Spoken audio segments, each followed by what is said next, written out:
네, 이게 뭐 재작년에 있었던 일인데요. 당시에 이제 뭐 아들들 군에 보낸 부모님들 굉장히 좀 공분을 했었고요. 근데 많은 국민들이 좀 너무 황당했었습니다. 이런 사고가 있을 수 있었을까요? 사고가 발생한 것 자체가 충격적이었고 이제 예, 예. 미군 특수부대나 그 당시에 미국, 영국 등에서 실제 특수부대 생존훈련 과정에서 뭐 네. 포로 체험이라고 해야 될까요? 네, 이런 네. 식의 그런 것들이 도입되는 과정에서 네네. 서류만 가지고 검토를 해보고 네. 제대로 뭐 실제로 선진국 다른 나라에서 시행하고 있는 나라에서 어떤 소재로 된 그 두건 같은 걸 사용하는지 이런 것도 검증 없이 하는 바람에 네네. 정말 안타까운 젊은 목숨들을 잃은 사건이었죠. 네네. 근데 법원은 그렇게 보입니다. 이때 이 장교들에 대해서 이렇게 판단할 이유는 전체적인 관리 감독에 있어서 잘했다라고 판결한 건 아니에요. 법원도 충분히 왜 주의 감독을 못했느냐, 네네. 상급직위에서도 새로운 어떤 훈련을 시행하는 과정이었다라고 네네. 한다면 네네. 이런 부분들을 챙겼어야 됐다라고 명신했지만 네네. 문제는 그 현장에 있어서 직접적으로 그걸 보면서도 그걸 구해주지 않았다는 정도에는 이르지 않았다. 그러니까 네네. 이거를 판결이 무슨 국가배상이라든가 네. 아니면 민사상의 손해배상이라든가 이런 게 아니라 네네. 형사처벌을 할 것인지 말 것이냐의 판결이었기 때문에 예. 조금 엄격하게 보다 보니까 예, 예. 국민의 감정으로 봤을 때는 책임을 아예 안 묻는 게 아니냐로 예, 비춰질 예. 수 있다라는 거죠. 근데요, 이게 항상 보면 미필적 뭐 이런 얘기 하잖아요. 이거 뭐 너무 여기요 명백하게 잘못된 부분이 있습니다. 네네. 저는 유죄 처리를 해야 된다고 보는데요. 네네. 군은 군 내부에서 발생한 사고나 비리에 대해서는 대체적으로 온건하게 심판을 하는데 이것도 군 법원에서 한 거 아닙니까? 네네. 그럼 일어날 수밖에 없겠죠. 근데 이 포로 체험 훈련을 왜 하는가 하면 미국의 뭐 이 네이비실이나 영국의 SAS 같은 이런 그 특수 부대가 이 잠입을 했다가 예, 예. 잡혔을 때 이제 포로로서 처음에는 이제 이 저항을 하기 위해서 네네네. 또 공포를 느끼지 않기 위해서 그래서 제정신을 차려가지고 탈출하거나 또 중요한 기밀을 불지 않게 하기 위해서 네네. 이런 훈련을 하는데요. 그럼 이런 훈련에 따르는 매뉴얼과 거기에 따르는 재료가 있습니다. 그러면 그 매뉴얼과 재료를 갖다가 정확하게 이렇게 따라서 해야 되는데요. 그러니까요. 외형만 흉내를 냈지 전혀 이 매뉴얼과 재료를 따르지 않았습니다. 왜 외형만 흉내를 냈냐면요. 우리가 그 이라크 전을 다룬 뭐 영화나 이런 걸 보면 이슬람 포로들을 체포해서 보면 네네. 두건을 세워놓는데 네네. 그거는 두 가지 목적입니다. 하나는 공포감을 극대화시키는 거고 나중에는 이 포로가 또 고문을 하거나 신문을 하는 사람의 얼굴을 못 보게 하기 위해서 그렇죠. 그 두 가지 목적에서 하는 건데 예. 그러면 이 두건을 세워가지고 그 사람을 질식사 시키려고 포로를 그러면 차라리 죽여버리지 뭐 하려고 두건을 세웁니까? 그렇죠. 두건을 세우는 목적은 공포와 상대를 못 보게 하는 두 가지 목적인데 그 두건을 씌웠는데 그 두건이 말입니다. 특수 코팅 처리된 면이었다는 거 아닙니까? 네네. 그러니까 미국인에서 영국에서 이런 특수 부대들이 쓰는 두건에는 그런 네. 게 아니고 네. 이렇게 모시처럼 공간이 많아가지고 예, 이렇게 산소 호흡이 될 수 있는 두건입니다. 네네. 근데 이런 두건을 세워서 1시간씩 묶어놓고 팔 다리까지 다 묶어놓고 이렇게 해서 그 훈련을 받는 특전사 요원이 안전할 거라고 생각했는가? 그게 저는 첫 번째 의문이고요. 네네. 두 번째는 이 사람들 이래놓고 있는 동안에 그 지휘 감독을 하는 사람들은 다른 엉뚱한 짓들을 하고 있었다는 거 아닙니까? 네네. 사적인 일들을. 네네.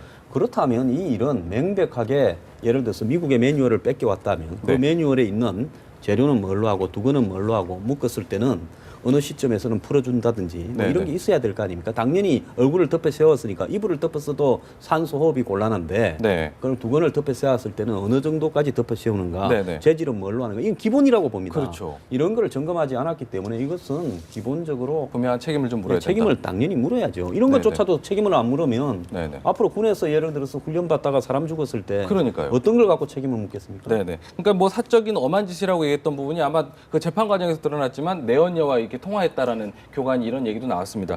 근데 보면요, 지금 말씀하셨지만은 군 내에서도 이런저런 사고들이 굉장히 많은데 지금 보면은 일반 법원이 아니라 군사 법원에서 이번에도 지금 시행이 된 거잖아요. 그러다 보니까 지난번 그 윤일병 사건도 그렇고. 이런 군내에서 일어난 사건들에 대해서 군사법원을 좀 믿지 못하는 이런 부분이 좀 있습니다. 이런 부분에 대한 문제점도 분명히 좀 있는 거 아니겠습니까? 그렇죠. 그러니까 결국은 이제 제 식구 감싸는 방향으로 판결이 네네. 나오는데 물론 이제 군 법원이라고 해서 네. 이른바 법적인 해석 기능이라든지 이런 것을 뭐 제대로 하지 않는다 이렇게 보기는 상당히 좀 어려울 것 같고요. 네네. 다만 이제 이 문제도 나타나지만 가장 보수적으로 해석을 하는 거죠. 어떤 사건 자체를 이런 뭐 예를 뭐 국민들의 법 감정이라든지 네네. 이런 것들을 보기보다는 네네. 그러니까 조직의 입장에서 가장 보수적으로 의사결정을 내리는 네네. 이런 관행들을 가질 수 있기 때문에 네네. 이 부분에 대해서 상당히 이제 투명성을 요구하고 네네. 더군다나 이런 부분을 이제 군 법원 내에서만 해결하는 게 맞느냐라는 논란도 있어요. 네네. 그러니까 근데 이건 어찌됐건 그러니까 외부에서 누군가 소송을 제기를 해야 되는 거잖아요. 네네. 윤일병 사건이나 뭐 이런 네네. 것들은. 그러니까 이런 부분들이 좀 복잡한 부분이긴 한데 내부에 어쨌든 그 사법 체계에 대한 판결과 이런 심의 이런 부분들에 대한 나름대로 개혁이 또 필요한 부분이 네네네. 있어서 이런 부분이 반영돼야 될 것 같고 또 하나는 네네. 저는 이번 건에 대해서는 뭐 어떤 군 내부의 그 판결에 대한 문제 제기보다는 과연 이런 판결이 이런 일을 다시 일어나지 않도록 하는 재발 방지의 어떤 효과를 줄 수 있느냐 이거를 예. 군 스스로가 물어봐야 된다고 생각이 예, 예. 되는데 뭐 예를 들면 그럼 왜 이런 그 말하자면 물자들이 납품이 됐는가라고 네네. 하는 거죠. 네네. 그러니까 부실한 물자들이 납품이 되거나 또는 제대로 정비되지 않은 이런 부분에 대한 내부의 어떤 행정적인 책임을 물어야 되는데 예, 예. 이렇게 판결을 내리면 조사조차 사실은 되지가 않을 가능성이 높고 그다음에 이런 부분에 대한 어떤 진상조사라든지 이런 부분들이 안 될 가능성이 높거든요. 네네. 그 판결에 어떤 숨어서 네네. 실제로는.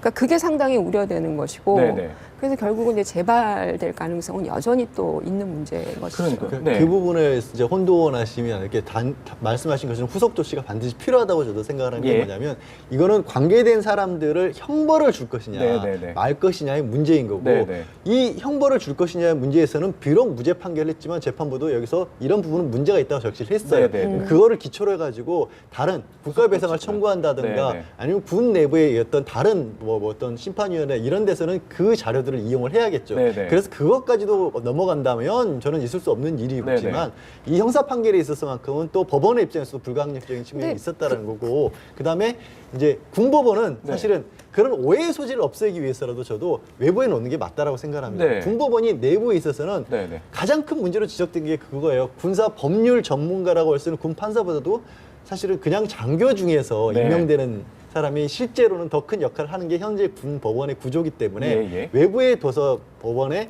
어떤 공정성을 확보할 필요가 있겠죠. 그러면 똑같은 판결에 나와도 네네. 국민들의 의혹을 조금이라도 덜 보내죠. 그러니까요. 근데 그- 또 한 네네. 가지 그 말씀하셨는데 네네. 아까 뭐 국가배상 문제라든지 이런 것들을 예를 들면 외부에서 뭔가 뭐 기소를 뭐 요구를 한다. 네네.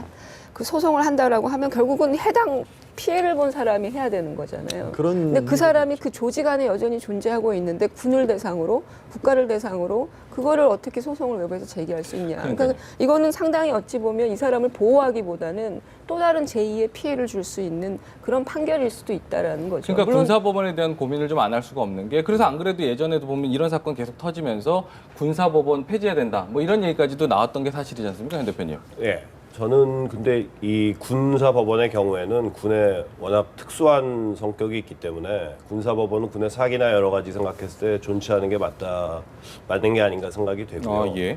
또 이게 최종심은 어차피 대법원에서 네, 하게 네. 돼 있습니다. 그러니까 그런 부분보다도 저는 이제 군의 훈련이나 여러 가지 실제 작전 과정에서 이런 희생이 따를 수가 있는데 네네. 이 판결 선고 결과를 떠나서 네. 국방부가 절대 이 유족들한테 그 아쉽다는 얘기가 나오게 해서는 안 된다고 생각합니다. 네네. 예, 그게 더 국가적인 차원에서 국방부가 할 일이고 네네. 판결은 어쨌든 대법원 판결을 좀 지켜봐야 되는 거 아닌가. 네네. 근데 저는 네. 이래 봅니다.